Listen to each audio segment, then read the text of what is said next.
I had always believed space travel was about solitude, about drifting between stars and staring into the endless void.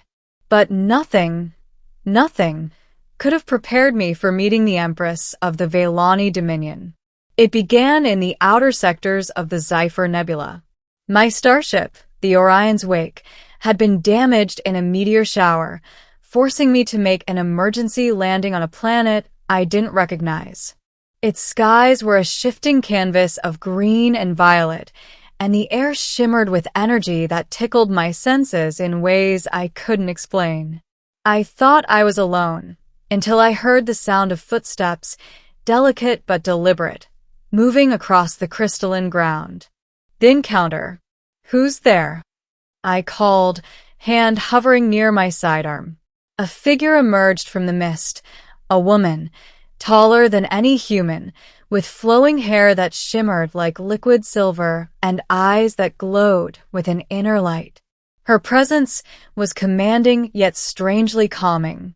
"I am Empress Kelthera of the Veylani Dominion," she said, her voice like music, yet edged with authority. "And you are a trespasser." I froze. Trespasser. That word could mean execution, or worse. But then she did something unexpected. Instead of calling her guards, she reached out her hand. "Follow me. Quickly." I hesitated. "Your guards. They will not see you. Not if you do exactly as I say." Her tone brooked no argument. With little choice, I obeyed. Hidden from the guards. We moved through hidden passageways beneath a city that floated above the clouds, its spires glowing with energy fields that defied gravity. I could hear the faint hum of guards patrolling above us. Kelthera's voice was a whisper as she led me. "You're aware of the risk?" she asked. Yes," I said. "But I didn't think you'd hide me." Her eyes glimmered. "I am not like them. I value discretion and curiosity. There is something about you humans that intrigues me." She guided me into a chamber filled with softly glowing orbs, each one hovering in midair. The room pulsed with warmth, and I could feel the energy of the place coursing through my veins. "I cannot explain why I trust you," she admitted, "but I do. For now." I had no idea what "for now" meant, but I realized this was the start of something extraordinary. The bond. Over the next several days, Kelthera taught me about the Veylani Dominion. Their technology was beyond anything humanity had achieved. Cities that floated like living organisms, energy shields that could bend space, and psychic link systems that allowed instantaneous communication across light years. But it wasn't technology that fascinated me, it was her. The way she observed, questioned, and understood. She asked me why humans were so persistent despite their apparent fragility. I tried to explain that it was our curiosity, our will to explore, that drove us. She seemed fascinated by this. "You humans," she said one evening, her silver eyes reflecting the starlight through the chamber window, "are capable of strength I never imagined. Perhaps even more than I am." I could feel a strange connection forming, not romantic, not yet, but something deeper. Mutual respect, curiosity, and perhaps something neither of us could name. The unexpected test. One night, the silence of the chamber was broken by an alarm. I realized we had been discovered. The Veylani Guards were attempting to breach the chamber. Kelthera moved swiftly, a blur of motion. Energy fields formed around us, bending light and space, while she whispered instructions to me. "Stay behind me. Follow exactly what I do." I did, though my heart pounded like a drum. She guided me through a hidden corridor that twisted impossibly, avoiding patrols and detection. Every turn, every shadow, every sound was amplified in my mind. When we finally stopped, I was gasping for breath. Kelthera turned to me, her expression serious. "You were brave. More than I expected." "Brave?" I asked, astonished. I was terrified. Her laugh was soft, melodic, yet filled with awe. Bravery is not the absence of fear. It is acting despite it. The revelation. After the guards retreated, she led me to a chamber I hadn't seen before. It was circular, with a holographic projection of the Dominion's entire sector floating above a pedestal. Stars, planets, and space stations rotated in mesmerizing patterns. "You humans, you see differently," she said.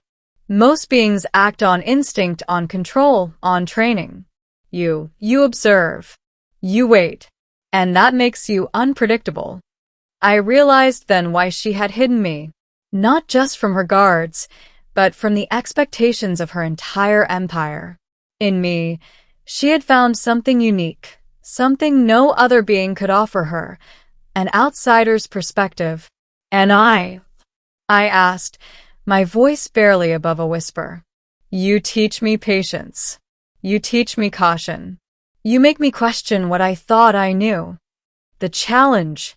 Just as I began to understand the depth of our connection, Kelthra revealed the ultimate test. A neighboring sector, hostile and militaristic, had declared the Veylani Dominion a threat. Her empire demanded her immediate return to command, and hiding me had already put both of us in danger. "I cannot keep you hidden forever," she admitted. "But I must ask, will you trust me one last time?" I nodded. "I will." We executed a daring plan to evade the sector fleet. Using a combination of her psychic field manipulation and my human intuition for improvisation, we outmaneuvered the enemy fleet. Every second tested our trust, coordination, and nerves. And when we finally emerged unscathed, I realized that the bond between us had grown far deeper than either of us had expected. The unexpected outcome. With the immediate danger gone, Kelthra faced her council. She spoke of me, not as a trespasser, but as a collaborator, a human who had aided her in ways no Veylani could. Some council members were skeptical, others impressed, but none could deny the results. "You risked everything to hide me," I said, finally breaking the silence that had grown between us.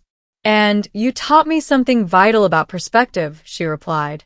"About the value of observation, patience, and courage in the face of the unknown." Her expression softened. "You are more than a human. You are an equal in thought, if not in form." I realized then that my life had changed forever. I had not only survived being hidden by an alien Empress, but I had also gained her trust, respect, and perhaps even friendship in a way that transcended species, culture, and expectation. The farewell. When it was time for me to leave, she guided me to a small craft capable of returning me safely to human space. She looked at me with a mixture of pride and sadness. "Remember," she said, "you are unpredictable. You are strong. And sometimes, the smallest voice can change the course of empires." I nodded, understanding the weight of her words. As I piloted the ship away, I looked back at the floating city, the lights shimmering like jewels against the nebula.